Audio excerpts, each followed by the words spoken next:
discussion comes directly from excerpts of Jonathan's article. That's our source material today. Got it. So where does Jonathan start things off? Well, he begins by describing something he's apparently seen again and again, a pattern. A pattern? What kind of pattern? He talks about certain entities seeming to consistently profit or benefit somehow from major world events, terror attacks, health crises, economic downturns, that sort of thing. Okay. And he's saying this is beyond just good luck or smart trading. Yeah, that's the impression he gives. He mentions wondering in the past how this apparent prescience, you might call it, was possible. He contrasts it with, genuine skill or luck, suggesting it felt almost too good, as he puts it. Interesting. So where does he go from that general observation? He points to a specific event that seemed like a turning point for him. The whole AMC and GameStop situation. Ah, right. The meme stock frenzy. What about it stood out to him? He focuses on Robinhood's decision. You remember when they suddenly halted buying for retail customers? Oh, yeah, I remember that, causing a huge uproar. Exactly. And Jonathan describes himself as feeling furious. He saw it very clearly, in his view, as market manipulation. Okay. And then he highlights what happened next. Point 722, Stephen Cohen and Citadel's Ken Griffin stepping in to bail out Melvin Capital, Gabe Plotkin's fund. Right, which effectively created that window where retail couldn't buy, but the big players could sort things out. That's how Jonathan frames it, yeah. A no-buys window, he calls it. And he explicitly links this to Citadel buying order flow from Robinhood. He saw a direct connection there. So the GameStop events really solidified something in his mind. It seems so.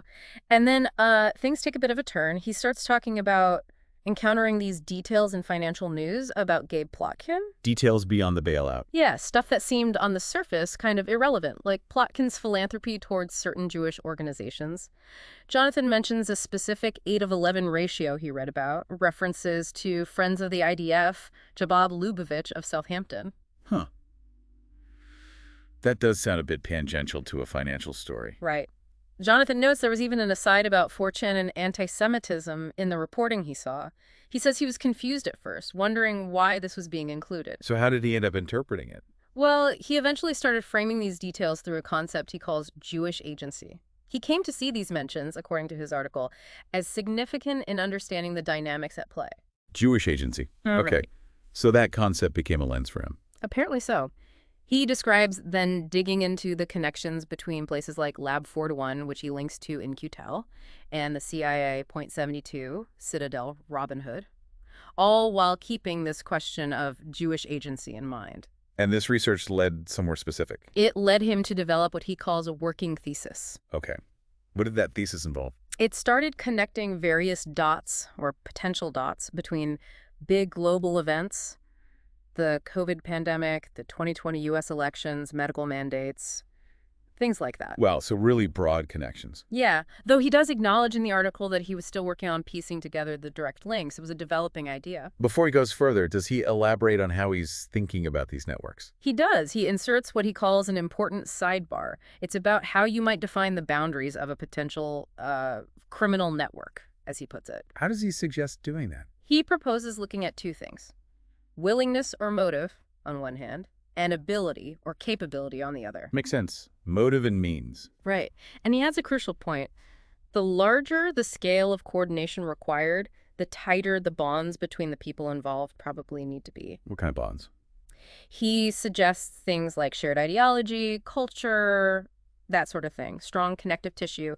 And he actually uses AIPAC's influence in Congress as an example of that kind of cohesive group action. Okay, so framework for thinking about large-scale coordination. Did he then apply this elsewhere?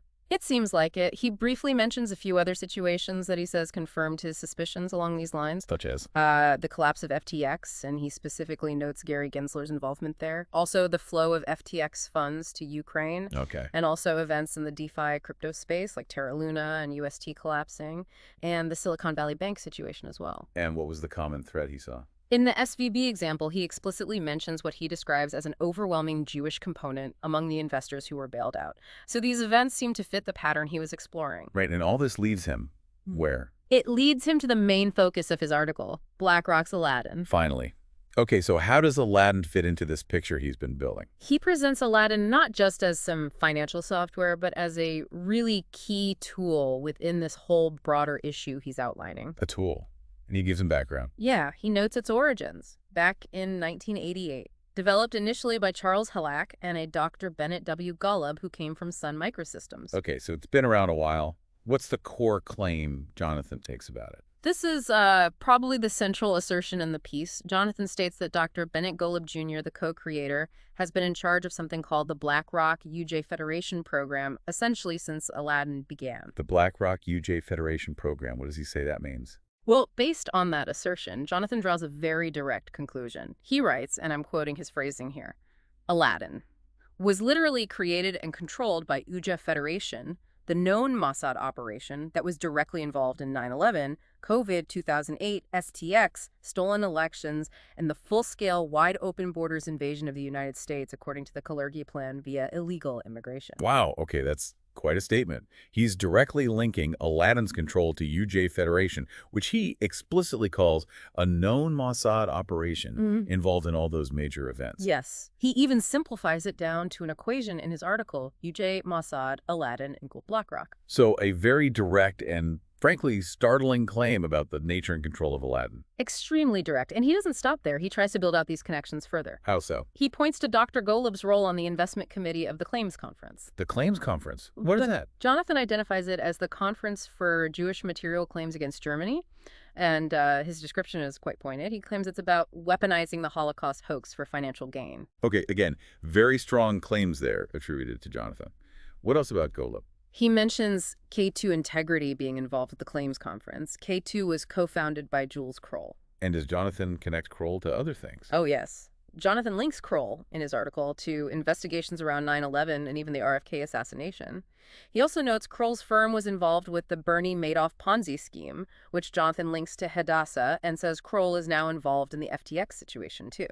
So weaving together a lot of different threads around these figures.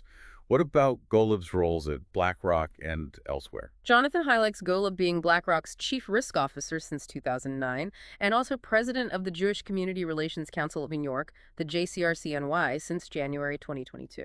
And is there a connection back to UGA? Yes. Jonathan points out that JCRCNY is listed as a proud partner of UJ Federation, which, again, he equates directly with Mossad. Okay. Anything else on Golub and Halleck? Just a small note that Jonathan includes they were named Asset Management Risk Manager of the Year by Risk Magazine back in 2001. Right. It seems like he's trying to establish these individuals as major recognized figures in finance and risk management while simultaneously linking them to these other organizations and activities. That seems to be the approach. He also throws in a quick aside about Andy Bechtolsheim, Who's that? a co-founder of Sun Microsystems, where Golub and Halak came from. Jonathan describes him as a German national, alleges he was a Soviet spy, and notes he was an early, crucial investor in Google. And why mention him? Jonathan seems to hint Bechtolsheim played a role in what he calls digital subversion, tying back to the tech origins. Okay. So after establishing these alleged connections and controls, what does Jonathan claim Aladdin does?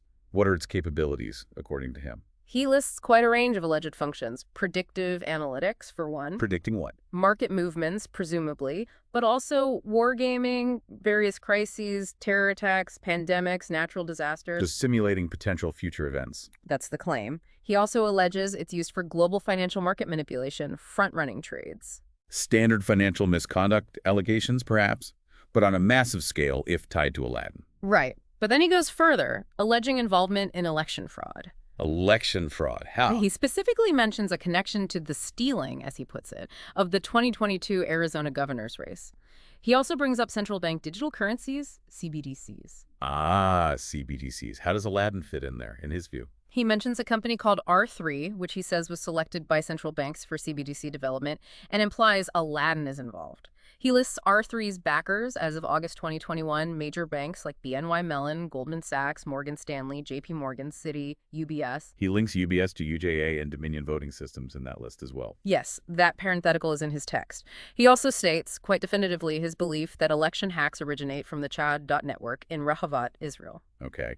And any alleged involvement of legal or intelligence entities with R3. Jonathan mentions the law firm Perkins Coie and personnel from the NSA being involved with R3 and something called the Enterprise Ethereum Alliance. So a really wide net of alleged capabilities and connections, finance, geopolitics, elections, tech development. It's incredibly broad, and Jonathan essentially summarizes his view of Aladdin's core purpose. Which is? He contends it was designed by the Israeli government, specifically Mossad, to predict the socioeconomic and geopolitical impact of global crises before they happen. To predict them. Why? To allow, in his view, for preemptive action and for certain groups to benefit from these predicted crises. Benefit financially or politically, presumably. That's the strong implication. He also adds a specific suspicion, which he claims he knows is true about Elon Musk's investors. What about them? That they insisted on using a company called AU10TIX for identity verification for users on Twitter, now X. AU10TIX. Does he connect that back to Aladdin? He does, particularly in the final section where he describes an interaction he had. What interaction? He recounts trying to get the AI chatbot @Grok on Twitter X to essentially confirm his entire thesis about Aladdin. He asked an AI to confirm all this.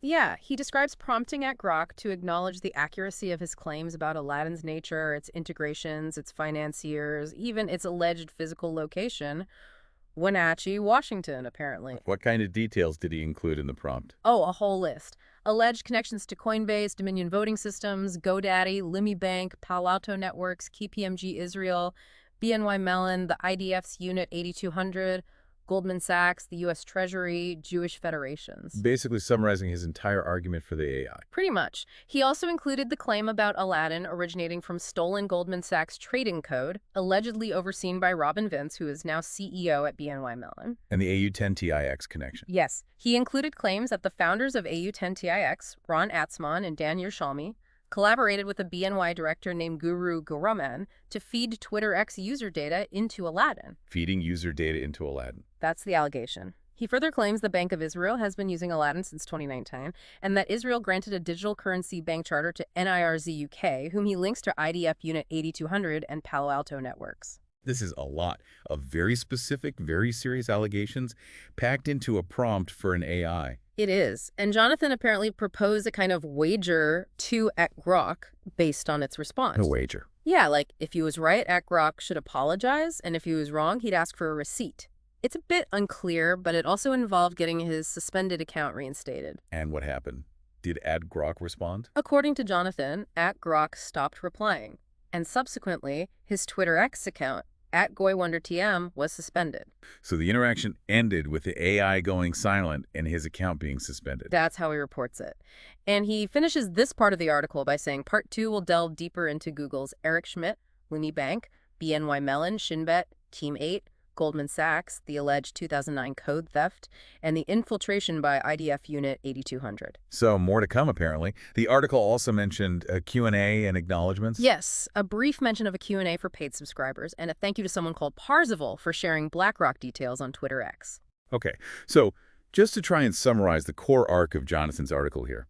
He starts with observing patterns, gets focused by the GameStop events, introduces this Jewish agency concept as an explanatory factor. Right, and then builds this elaborate case centered on BlackRock's Aladdin. He claims it was created and is controlled by UJA Federation, which he equates with Mossad. And alleges it's used for an incredibly wide range of activities, predicting crises, manipulating markets, influencing elections, developing CBDCs, potentially using social media data, all linked through figures like Dr. Bennett Golub and organizations like the Claims Conference and JCRC-NY. That captures the main thrust of his argument, yes. It's a complex web of connections and capabilities that he lays out. And just to reiterate for everyone listening, we've been walking through the claims and information as presented by Jonathan in his article from May 16th, 2025. Our goal here isn't to verify or endorse, but to understand the argument being made. Exactly. We're reporting on the content of the source material. So thinking about everything Jonathan puts forward, this idea of such a powerful, integrated financial and technological system like Aladdin, potentially operating with the kinds of motives and connections he alleges, it definitely raises some big questions. For you, the listener, considering this highly interconnected picture Jonathan paints, what questions come to mind about, say, the transparency and accountability of these massive global financial and technological systems that shape so much of our world? Something to think about.